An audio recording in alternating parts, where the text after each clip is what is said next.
अस्सलाम वालेकुम, welcome to my channel Ramzan clinical assistant. सब लोग कैसे हैं? उम्मीद है आप सब लोग खैरियत से होंगे। आज की हमारी वीडियो है कैनाडेक्स एन के बारे में। कैनाडेक्स एन के क्या क्या बेनिफिट हैं और इसके क्या क्या साइड इफ़ेक्ट हैं। ये क्रीम हम किन किन कंडीशन में यूज़ कर सकते हैं, इसकी प्राइस क्या है, इसका फार्मूला क्या है और ये क्रीम किस कंपनी की है।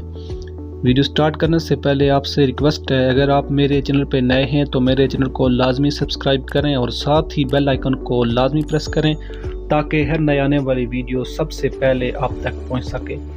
तो चलते हैं आज की वीडियो की तरफ। सबसे पहले हम बात करते हैं कंपनी की।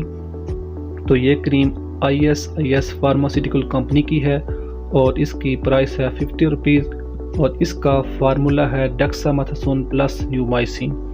अब बात करते हैं इसके बेनिफिट की। तो ये क्रीम एंटीबायोटिक और एंटी एलर्जिक है।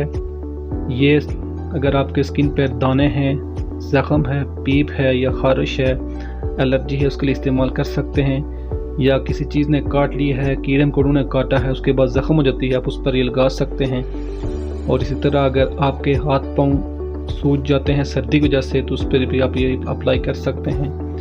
या ज़ख़म की वजह से आपकी स्किन ख़राब हो जाती है, एलर्जी हो जाती है, दाने वगैरह निकलते हैं, उनके अंदर पीप पड़ जाती है या उनसे पानी आता है, तो आप ये क्रीम इस्तेमाल कर सकते हैं। ये क्रीम दोनों के लिए इस्तेमाल कर सकते हैं, एलर्जी, ख़ारिश और सोजिश के लिए आप इस्तेमाल कर सकते हैं।